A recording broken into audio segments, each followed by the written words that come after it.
자, 이 시간에는 결격사유에 대해서 공부를 해볼까 합니다. 결격사유는 우리 시험에서 매번 한 문제 나오죠. 많이도 안 나옵니다.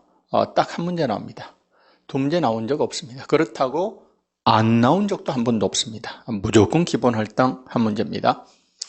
자, 결격사유는 말 그대로입니다. 자격을 결했다, 갖추지 못했다, 그 말이죠. 일정한 자격을 갖추지 못한 사입니다. 우리 법에는 결격사유가 두 가지가 있습니다. 하나는 시험 응시의 결격사유가 있고 하나는 등록의 결격사유가 있습니다. 시험 응시의 결격사유는 우리가 이미 앞에서 공부를 했듯이 부정행위한 자는 5년간 응시 자격이 정지가 되죠. 그리고 자격이 취소된 자는 3년간 공인중개사가 될 수 없습니다.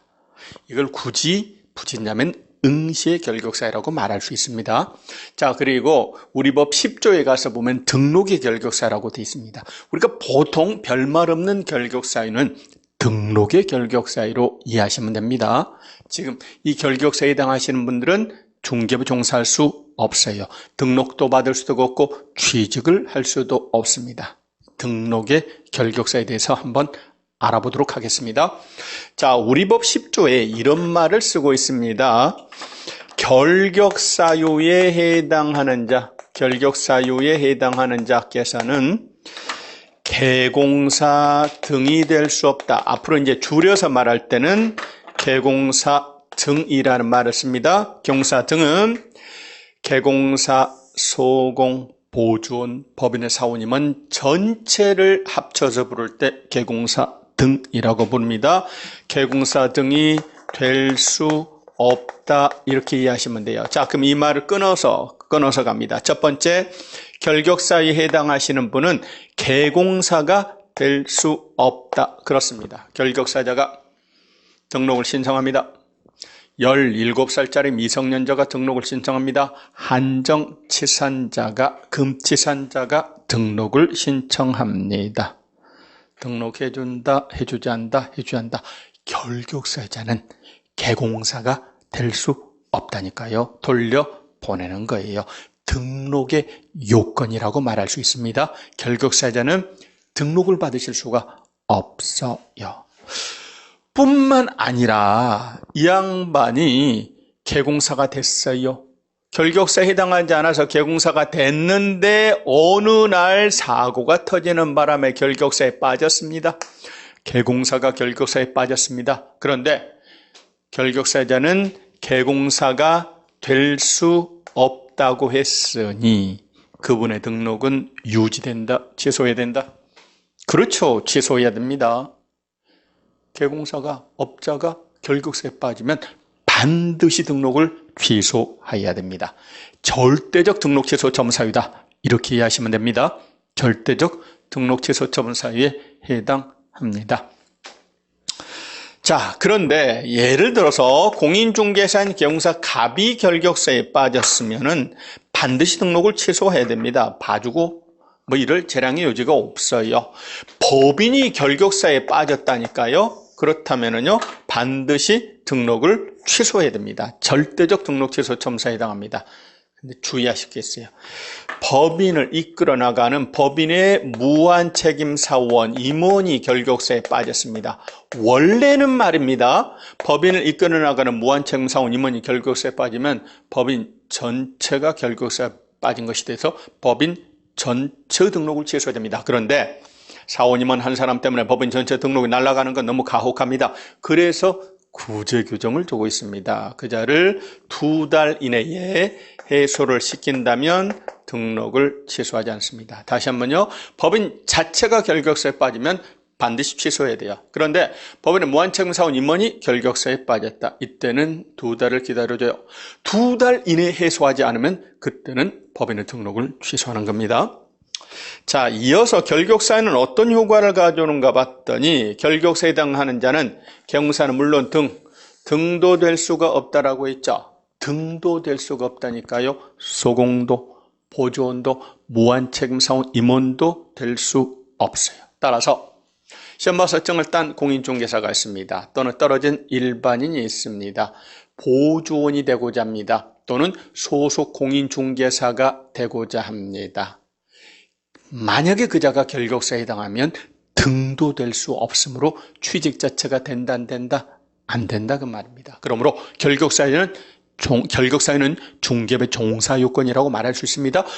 결격사에 해당되지 않아야 보조원 취직 가능합니다. 해당되지 않아야 소공 무한책임사원 임원이 될 수 있다니까요. 뿐만 아니라 소공이 되고 나서 보조원이 되고 나서 만약에 결격사에 빠졌습니다. 그때는 등이 될 수 없으니까 계속 근무할 수 있다. 그만둬야 된다. 그만두셔야 돼요. 만약에 그만두지 않으면 어떻게 된다? 사장님이나 회사에 대해서 업무정지 처분할 수 있습니다. 다시 구분합시다. 고용인이 결격사에 빠졌다. 고용인이 결격사에 빠졌습니다. 해소해야 됩니다. 2달 이내. 해소 안 하면 회사나 사장님은 업무정지 처분을 받을 수 있어요. 근데 고용인 말고요. 직원 말고 법인의 무한책임사원 임원이 결격사에 빠졌어요. 근데 2달 내 해소 안 했어요. 그때는 법인의 등록을 취소해야 돼요. 고용인인가 법인의 무한책임사원 임원인가 이걸 잘 구분하셔야 됩니다. 자, 그렇다면 하나씩 결격사유에 해당하는 자들에 대해서 그럼 하나씩 알아보도록 하겠습니다. 첫 번째는 누굽니까? 첫 번째는 미성년자입니다.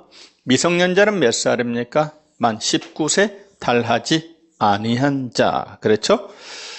첫 번째 미성년자입니다. 미성년자가 17살짜리가 16살짜리가 중개업에 종사할 수 있는 방법은 없습니다. 세월이 가야 합니다. 다른 방법은 전혀 안 됩니다. 18살짜리가 혼인했다라고 해서 계공사 등이 될 수 있느냐? 될 수 없어요. 개별법에서는 무조건 나이로만 따집니다. 혼인에 의한 성년의제를 인정하지 않습니다. 또는 부모님의 동의가 있어요. 법정 대리인의 동의가 있다라고 해서 계공사 등이 될 수 있느냐? 아닙니다. 나이를 먹어야 합니다. 다른 방법은 없습니다. 지금 이 결격사유라고 하는 게 뭐예요? 자격을 갖추지 못한 사유다. 취지는 뭡니까? 부동산 중개업이라고 하는 게 소중한 국민의 재산권 유통을 담당하는 직업이에요. 따라서 지금 경우에 따라서는 수백, 수천, 수억, 수십억, 수백억이 왔다 갔다 하는 거래를 알선 중개하는 거라 그 말입니다. 따라서 판단 능력이 떨어지거나 미흡하거나 모자라거나 나쁜 놈이 중개부 종사하면 안 되겠죠. 그래서 중개부 종사기에 부적절한 자들을 우리 법에서는 뭐라고 부르냐면 결격사유자라고 부릅니다. 자, 그래서 첫 번째 미성년자는 아직은 어리잖아요. 판단 능력 떨어집니다. 중개업에 종사할 수 없습니다. 또 비슷한 자가 있습니다. 한정치산자가 있습니다. 또요 금치산자가 있습니다. 한정치산자, 금치산자. 한정치산자는 심신이 박약한 사람으로서 법원으로부터 한정치산 선고를 받으셨어요. 금치산자는 심신 상실 상태에 있는 자로서 법원으로부터 금치산 선고를 받으셨습니다. 그런데 요즘에는 한정치산자 제도 대신에 민법이 개정돼서 무슨 제도가 도입이 됐나요? 피한정후견인 제도라는 게 도입이 됐죠. 옛날 말로 한정치산자하고 똑같다고 보시면 됩니다. 사무를 처리할 능력이 부족한 자입니다. 자, 그리고 금치산자에 해당하는 개념으로 피성년후견인이라는 개념이 나왔죠. 사무를 처리할 능력이 여기는 지속적으로 아예 결여된 사람입니다. 얘는 부족한 사람, 얘는 결여된 사람. 어떻게 해요? 법원의 개시심판에 의해서 됩니다. 그렇습니다. 벗어날 때도, 이 경우도 벗어날 때도 법원으로부터 취소 선고를 받으셔야 되겠죠. 이 경우는 종료 심판을 받아서 벗어나는 겁니다. 자, 그러면 한정치산자, 금치산자가 있습니다. 중개업에 종사하고자 합니다. 안 됩니다. 종사할 수 없어요. 판단 능력이 떨어집니다. 다른 방법이 없느냐? 예컨대 법정 대리인의 동의가 있다라고 해서 중개업에 종사하면 돼요, 안 돼요? 안 돼요.